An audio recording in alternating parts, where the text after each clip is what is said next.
Welcome to the Maryland Caucus. I'm Dave Whelan, the executive editor of the Spy newspapers, and this is a Spy podcast where veteran Maryland political analysts Len Foxwell and Clayton Mitchell break down the politics and personalities shaping our state. And this week we are joined by Chris Corchiarino, who is the Queen Anne's County Commissioner, and a warm welcome to you both. Sure. Len, I'd like to start with you this week. Maryland Comptroller Brooks Learman issued a really sobering report earlier this week on the terrible shape of our public schools. I think roughly 80% of them don't meet the standard to be in satisfactory condition. And at the same time, as you all might know, Kent County is struggling to find some money to build a new middle school because their current facility is failing.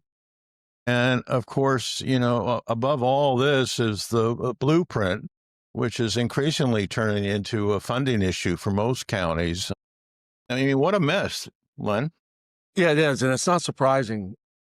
First of all, okay, yeah, we're good. I salute the comptroller for raising this topic and generating awareness of the degraded condition of our public schools. And I know this is an issue that Commissioner Corchiarino is very involved with in Queen Anne's County.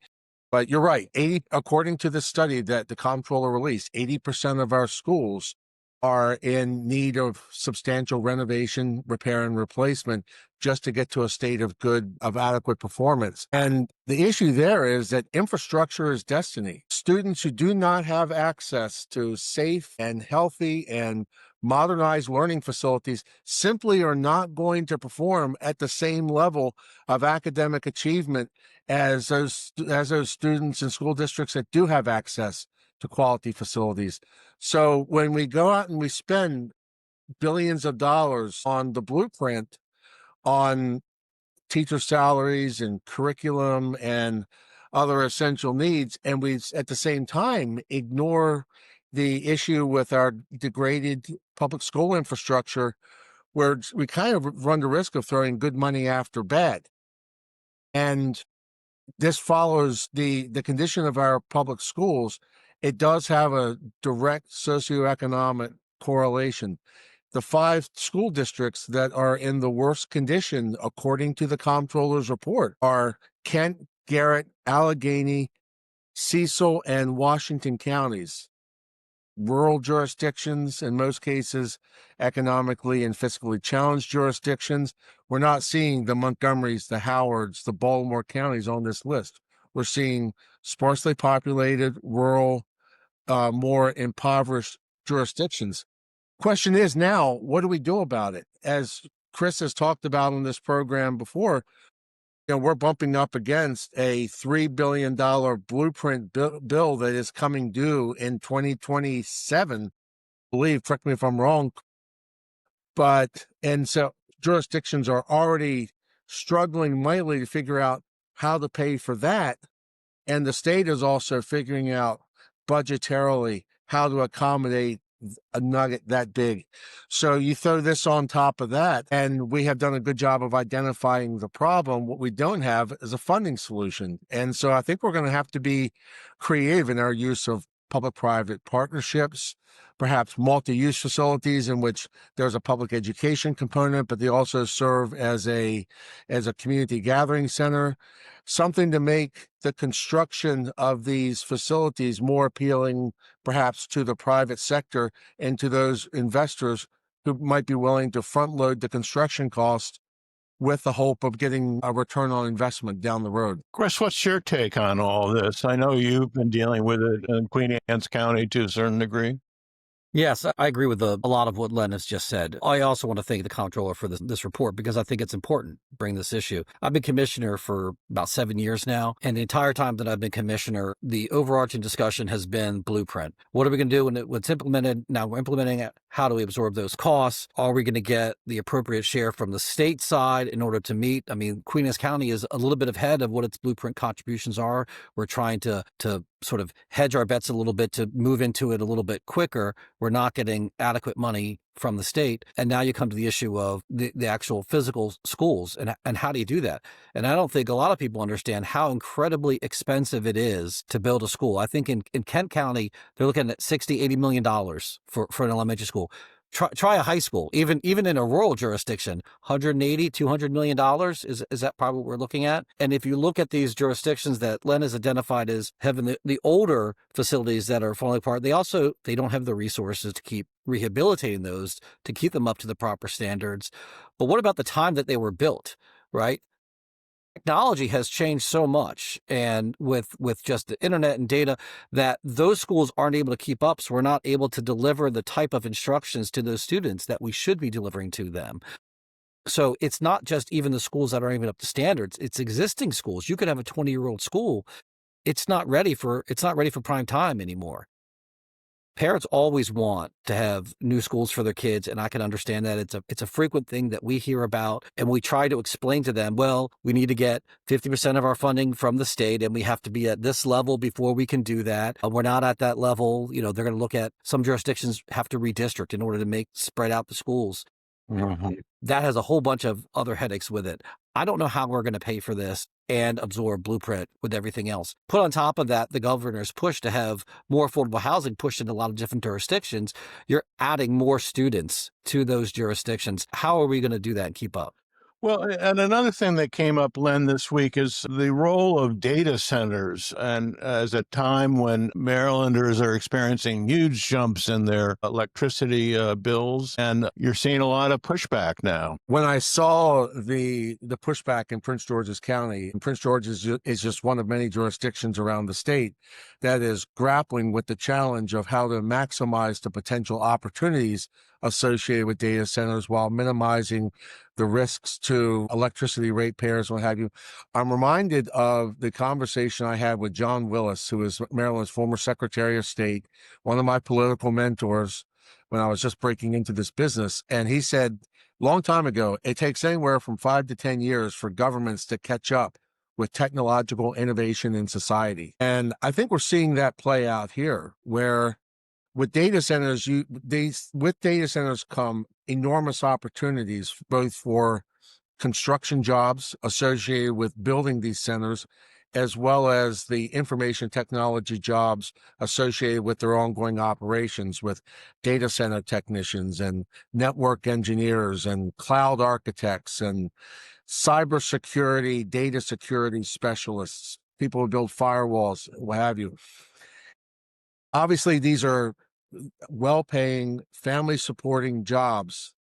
Maryland really should, by virtue of our demographic, by virtue of where we are geographically in the Northeast Corridor, we should be at the forefront of this new economy.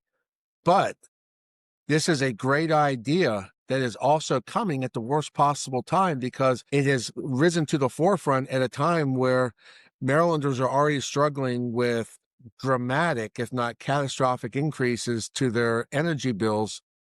And we've talked about this on this show many times, where we are now importing at least 40% of our electricity from neighboring states.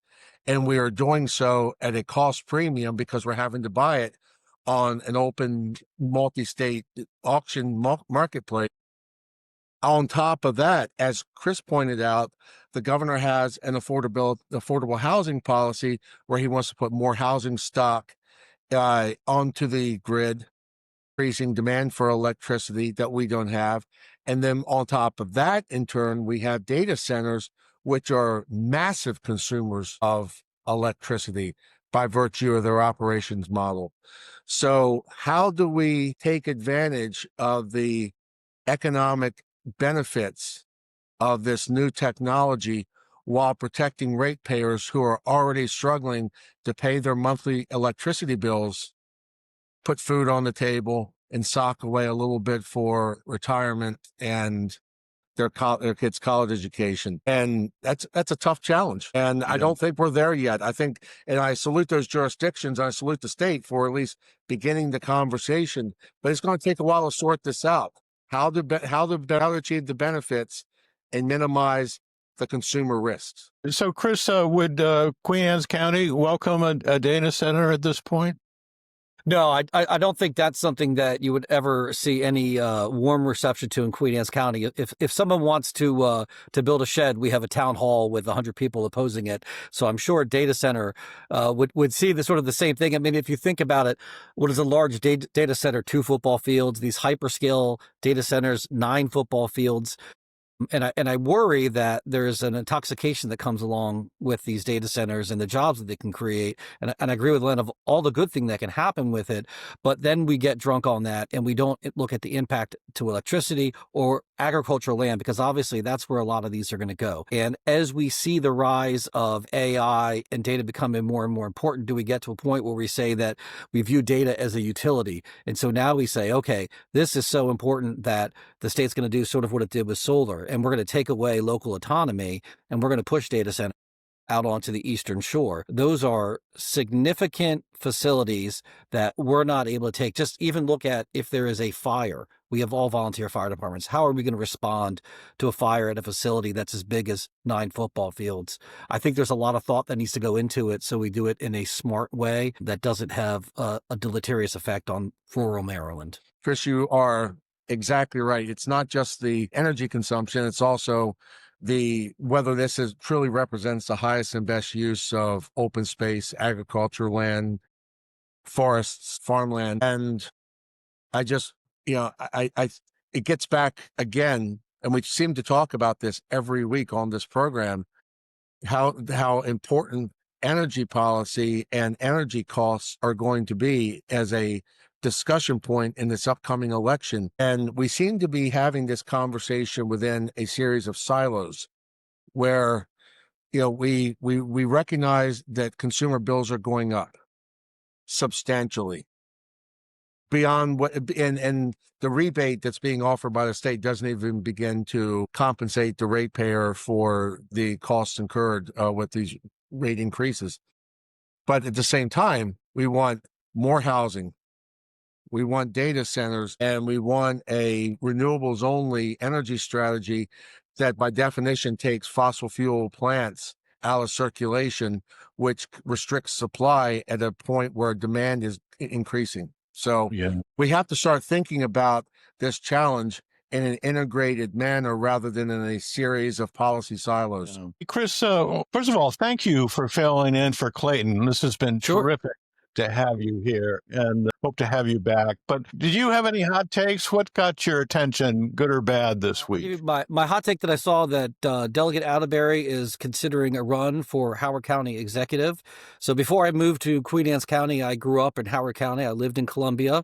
A little known fact is that Delegate Atterbury's older brother was a friend of mine from back in Clements Crossing Elementary School. So I've known the Atterbury family for quite a long time, and I'm interested to see this. I thought she was on her way up to, maybe becoming the speaker. And this is a different change for her. So I'm excited to see what comes from her on that. And Len? Chris just pointed out a candidacy from a Democrat who he seems to like. I'm going to do just the opposite.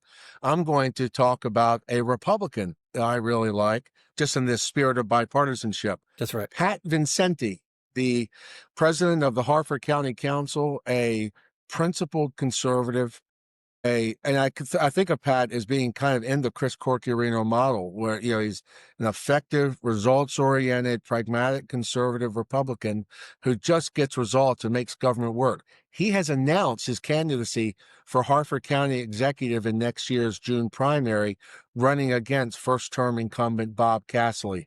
Bob Casserly is not a principled conservative. He is a buffoon. He is incompetent and he is ineffective. He has alienated large segments of his own political party, including the state's attorney, the sheriff, the Harford County Council majority, because he has gone about his work in a bellicose and divisive way. And Pat is someone who I really do consider to be in the Harford County model of people from the past, like Jim Harkins and Barry Glassman, Main Street Republican conservatives who actually get things done and are capable of reaching across the aisle and building levels of agreement. I'm excited about Pat's candidacy. I've worked with him. I think he's going to win, and Harford County residents and small businesses will be the better. Well, thanks, guys. And let's continue to pray for the Ravens, shall we? Yeah, geez.